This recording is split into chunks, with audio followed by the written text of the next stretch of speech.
Puede más la indiferencia de tu gente que la bala más voraz del enemigo. Me pregunto qué pasaba por la mente del infame que te estaqueaba en el frío. Te sacaron penas y olvidos de la guerra. 40 años, 40 historias. Vamos al capítulo 3. Por supuesto que pensar en la guerra es pensar en los actores protagonistas, los veteranos de guerra, los hechos personales, los dolores que padecieron, las ausencias que sufrieron y la mochila pesada que muchos de ellos les dejó la guerra. Pero también es pensar en una disputa geopolítica, en una discusión diplomática, en un contexto de un país que también, como en muchos otros planos de la vida, no ha tenido una política de Estado permanente en el tiempo de reclamo y que pasó de declararle la guerra a ir a reclamos diplomáticos, a prácticamente negociar y entregar soberanía económica. El contexto de lo que hoy está ocurriendo, 40 años de Malvinas, es muy importante entenderlo para entender los comportamientos de una sociedad que se desmalvinizó en un tiempo, pero que no dejó de reconocer lo que hicieron los héroes de Malvinas por nosotros. Les contábamos esta semana que había una charla, ya se produjo, en el Museo de Malvinas en la ciudad de Río Cuarto.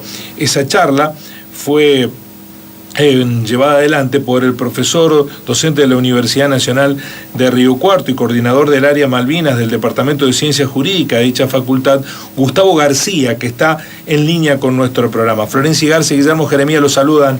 Gustavo, buen día, ¿cómo le va? Buen día, ¿cómo están? Muchas gracias por contactarnos. Igualmente a ustedes, porque nos interesaba establecer una cuestión que más allá de lo emotivo, digo, que genera una guerra y de lo que implica ese estado excepcional de la humanidad, entender los porqués de la guerra. Hoy, ¿en qué punto estamos parados en torno del reclamo de soberanía por Malvinas, Gustavo? Y buena pregunta. Yo creo que desde el 82 para adelante son muy pocos los avances que se han podido lograr. Si uno tiene en cuenta que la Argentina lo que busca es que se cumplan con las resoluciones internacionales, sobre todo estamos hablando de las resoluciones de la Asamblea General, desde la 2065, del año 65 en adelante, ¿no? Incluso algunas que se tomaron con posterioridad a la guerra, que se aprobaron con posterioridad a la guerra, pero que insisten con la idea de que en Malvinas existe una disputa territorial que debe ser resuelta entre la República Argentina y el Reino Unido a través de las negociaciones. Si nosotros nos atenemos, digamos, a que la Argentina debe tener como objetivo, como norte, que incluso la propia Constitución establece en la cláusula transitoria primera, que es la búsqueda de la solución a través de la negociación, bueno, podríamos decir que no estamos tan bien como, bueno, desearíamos mucho, porque los británicos, de hecho, claramente después de la guerra se negaron y se siguen negando a discutir cualquier aspecto que tenga que ver con la soberanía. Eso está muy claro. ¿Y eso, Gustavo, porque hicimos más las cosas diplomáticamente o porque el poder lo tienen ellos? Y un poco las dos cosas, me parece, porque en algún momento, si uno pretende, al momento de estructurar o de elaborar una política exterior que busque o que tenga como norte, vuelvo a repetir, que los británicos se sienten a negociar, debería pensar en una política exterior, y esto ya lo pienso y lo planteo como una cuestión ya, o un problema de la democracia argentina, que es algo inédito en la historia argentina, porque bueno, hasta el 82, 83 estuvimos acostumbrados, digamos, a que muchas decisiones se tomaran gobiernos militares. Lo interesante de hoy es que es la democracia argentina la que tiene que tomar la decisión y tiene que buscar los medios para lograr ese objetivo, ¿no?, que es el de la negociación. En ese sentido, bueno, claramente esto implica, y yo creo que algunos gobiernos lo han buscado, establecer alianzas estratégicas destinadas a ese fin. Puntualmente, el tema del Mercosur, yo creo que en algún momento fue importante. Se perdió una oportunidad interesante con el tema del Brexit, que no, yo creo personalmente que no se supo aprovechar. ¿Por qué lo digo? Bueno, porque en ese momento hubo como un renacimiento, una crítica hacia el colonialismo británico en la isla de Chagos, que le permitió a la Argentina ganar apoyos y reconocimientos por la situación que se estaba viviendo en Argentina. Yo creo que estamos a tiempo todavía, y algo el gobierno está haciendo, tengo entendido que algo se está trabajando, con países africanos pienso, más que nada, para lograr, por ejemplo, un objetivo que me parece que sería loable e interesante como elemento de presión, que es llevar de nuevo la cuestión Malvinas al plenario de la Asamblea General. Algo que, bueno, una decisión que se tomó en su momento, en la década del 90, como para restablecer las relaciones diplomáticas con Gran Bretaña, en un contexto, bueno, que todos conocemos, ya del neoliberalismo, donde, bueno, había que privilegiar, digamos, la relación con la Unión Europea, y la guerra no había terminado formalmente. Sí, termina con los tratados de Madrid I y Madrid II, y bueno, se privilegió la situación económica y se dejó digamos, la cuestión del reclamo dentro de un paraguas, el famoso paraguas de soberanía, que en definitiva no nos trajo ningún beneficio. Hoy con el diario El Lunes vemos que no nos trajo ningún beneficio. ¿Por qué? Bueno, definitivamente los británicos siguen con su postura de no negociar la soberanía. ¿Nos puede citar el caso de esta isla que mencionó y cuál es la lógica de transitar ese camino de reclamo? Claro, sí, el famoso, en realidad es una opinión consultiva que toma la Corte Internacional de Justicia, donde, bueno, la isla en sí, la isla de Chagos, se conoció así en las fines del 2018, la resolución de la Corte, y generó todo un debate, más allá de que la resolución es obligatoria para los estados, ¿sí? Pero sí implicó, digamos, a nivel internacional, a nivel de comunidad internacional, una reaparición del colonialismo, una crítica al colonialismo, y una unión, yo creo, inédita para los tiempos que corren, de muchos países que en su momento estuvieron unidos, estoy hablando de la década de 60, cuando el colonialismo estaba en la agenda de la comunidad internacional, y que, bueno, implicaron una crítica muy importante hacia Gran Bretaña, ¿sí? El reconocer, digamos, que existía un derecho a la autodeterminación por parte de un grupo de isleños que habían sido desalojados por los británicos,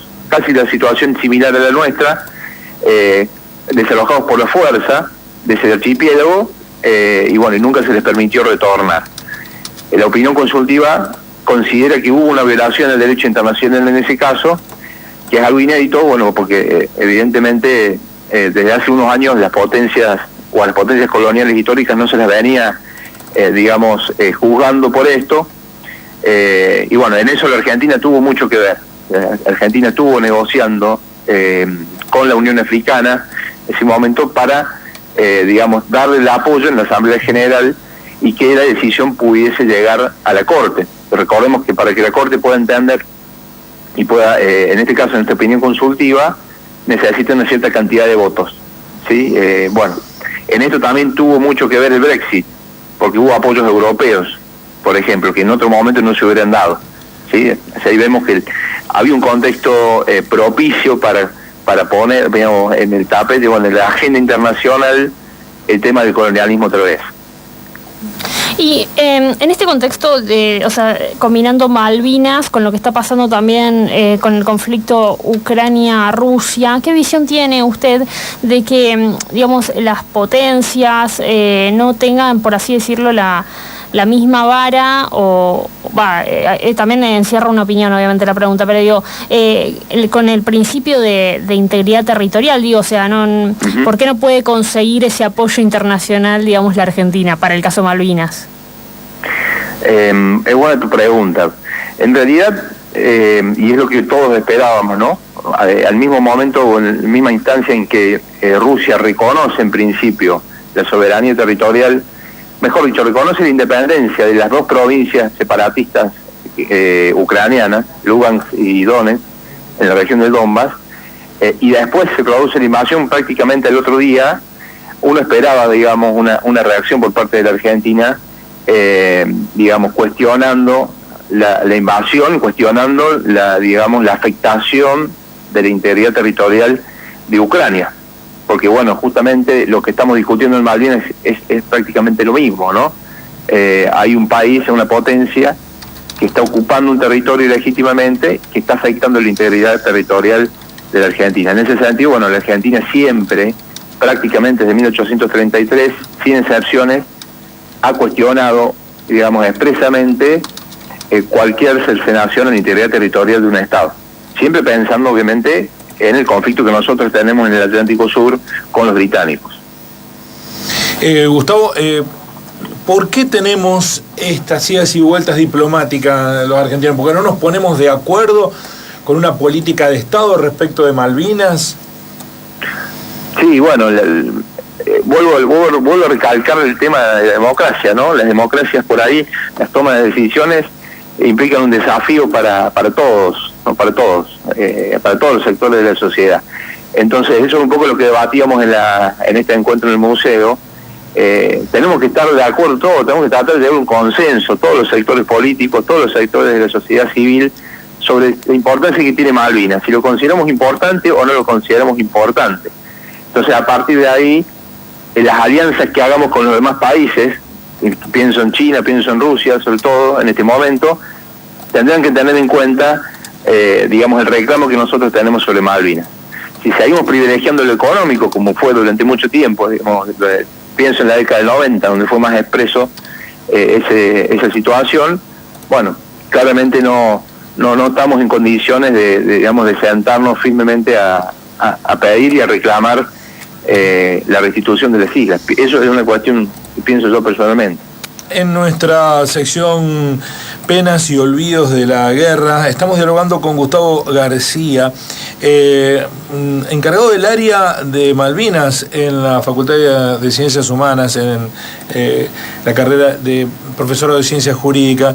En el final, Gustavo, una pregunta personal: ¿por qué se hizo malvinero o por qué le atrae en su especialidad la Agenda Malvinas? Qué buena pregunta. Bueno, yo creo que, bueno, en principio podría decir que mi padre fue clase 63, estuvo en la reserva para ir a Malvinas. Esto no me lo enteré un día porque se le escapó, porque nunca lo había contado. Y después, bueno, tuve la visión, ¿no?, de una docente de historia de mi escuela, el Samuel de Aventura, que llevó a dos veteranos de guerra que hablaron de la guerra. Estoy hablando del año 2000, 1999, pensemos que en esa época no se hablaba tanto de la guerra, y fue como una semilla, ¿no?, que quedó ahí, y uno empezó después a leer un poco más. No había mucho para leer, pero empezó a buscar también el vínculo con los veteranos, acercarse a la agrupación, que en ese momento estaba, pero bueno, no tenía, digamos, la llegada que hoy tiene. Y bueno, una cosa fue llevando a la otra. Después, bueno, ya en la universidad siempre traté de vincular mis intereses con las cuestiones jurídicas, con mi carácter de abogado, tratar, digamos, de seguir luchando la causa desde el lugar donde podía, ¿no? O sea, que siempre, bueno, a través del derecho, que me parece que es la vía que nos queda a los argentinos para poder recuperar las islas. ¿Y en usted está el anhelo de ir a Malvinas, a pisar ese territorio? Sí, está el tema, ¿no?, de que muchos tienen, ¿no?, que nos visan el pasaporte como si estuviésemos entrando a un estado extranjero, pero bueno, yo creo que algún día ese anhelo está y vamos a ver si lo podemos cumplir. Bueno, por lo pronto hace soberanía, ayudándonos a entender cuánto hacemos o cuánto no hacemos, por qué no hemos podido avanzar en el reclamo diplomático de Malvinas y cuánto nos hizo retroceder la guerra. Es cierto que pasaron 40 años ya, ¿no? No le podemos echar la culpa de los desaguisados del presente a la guerra de Malvinas. Ya en 40 años se podría haber construido una política diplomática en donde con coherencia se haya insistido en el reclamo de Malvinas, y lamentablemente hemos hecho hasta negocios con los ingleses, con Malvinas, con su riqueza ictícola, y esto hoy lo estamos pagando, son las consecuencias, ¿no? Tenemos ahí una base militar, un despliegue militar británico nunca antes concebido en la historia, y ese es un grave problema para nuestra soberanía. Totalmente. No, y algo que no termina. Si uno se piensa que los británicos ya están tranquilos, tienen su base militar, hoy ya están proyectándose a la Antártida. Están pensando en construir un puerto que le brinde servicios a todas las empresas, a todos los estados que tengan buques que van a la Antártida, ¿no? Y nosotros seguimos mirando por la tele la cuestión, teniendo a Ushuaia como un puerto, digamos, que debería ser el que brinde todo ese servicio logístico. Vuelvo a lo mismo, ¿no es cierto? Son decisiones que tenemos que tomar como sociedad, porque son inversiones que hay que hacer, ¿no? Lo mismo cuando hablamos de Fuerzas Armadas, o sea, no podemos digamos, sacar a las Fuerzas Armadas del medio si lo que estamos hablando es de proteger el territorio, de cuidar nuestros recursos vitícolas, por ejemplo, como mencionabas recién, que son muy importantes. O sea, el cómo defender nuestros recursos es algo que también tiene que estar siendo debatido, me parece.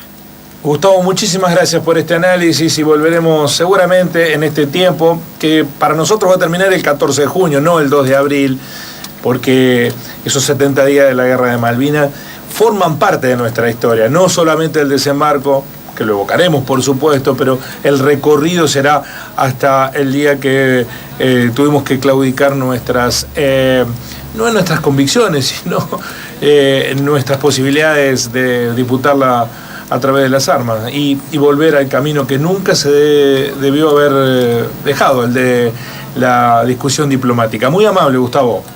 Gracias a ustedes. Estoy a disposición cuando lo necesiten. Muchísimas gracias. Gustavo García, abogado, docente de la universidad, coordinador del área de Malvinas, del profesorado de Ciencias Jurídicas. Él dio la charla, la disertación, donde familiares, los hijos, los nietos de los veteranos de guerra participaron explicó esto más o menos, que acaba de manifestarlo. ¿En qué punto estamos? Porque más allá del golpe a la emotividad que habitualmente se da en estas historias, inevitable por otra parte, lo que hay que poner en contexto es que la democracia no supo o no quiso encauzar un reclamo coherente a lo largo de 4 décadas. Y por eso estamos perdiendo todo el tiempo soberanía sobre Malvinas. Siempre serán héroes, por siempre nuestros héroes de Malvinas.